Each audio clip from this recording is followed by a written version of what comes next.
और इजराइल और फिलिस्तीन के बीच जारी कशीदगी में अब अमेरिका की एंट्री हो गई है। अमेरिका के सदर जो बाइडेन ने इस मामले में पहल की है, लेकिन अब देखने वाली बात यह होगी कि इजराइल और फिलिस्तीन के बीच जारी कशीदगी कब तक चलती है। क्या अमेरिका अपने दोस्त इजराइल को कोई खास पैगाम देगा? कोरोना की मार झेल रही जम्मू कश्मीर की सयाहत इंडस्ट्री को संजीवनी देने की कोशिश की गई है। दरअसल जम्मू कश्मीर इंतजामिया ने इक्तिसादी पैकेज का ऐलान किया है। माशी पैकेज के तहत 15,000 लोगों को 2 महीने के लिए इक्तिसादी ग्रांट दिया जाएगा।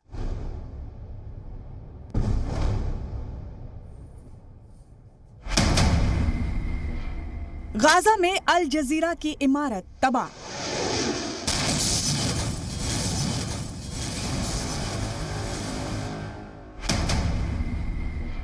इजराइल ने पहले वार्निंग दी, फिर बम गिराया।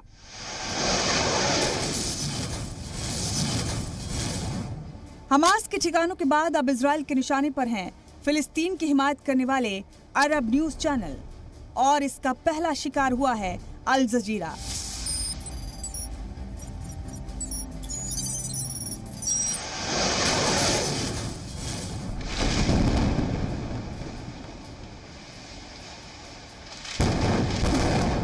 ये गिरती इमारत अल जजीरा के दफ्तर की है। गाजा में अल जजीरा के इसी दफ्तर को इजराइल की फौज ने बम से उड़ा दिया।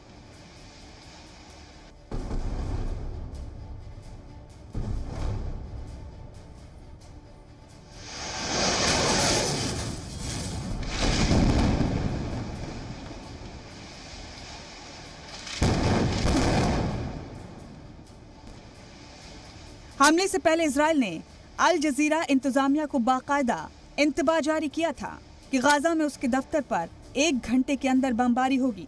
भारतीय वक्त के मुताबिक शाम 5:15 पर अल जजीरा के ट्विटर हैंडल से ट्वीट किया गया और ठीक 43 मिनट बाद शाम 5:58 पर अल जजीरा के ट्विटर हैंडल से ये ट्वीट आता है। ये ट्वीट इजराइल के एयर स्ट्राइक में अल जजीरा के दफ्तर के जमींदोज होने का है।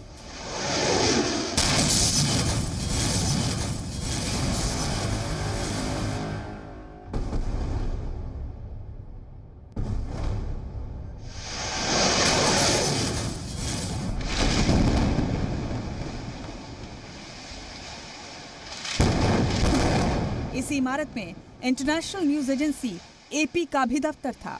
हालांकि हमले से पहले लोगों को दफ्तर से महफूज बाहर निकाल लिया गया था। ये रिपोर्ट जी मीडिया।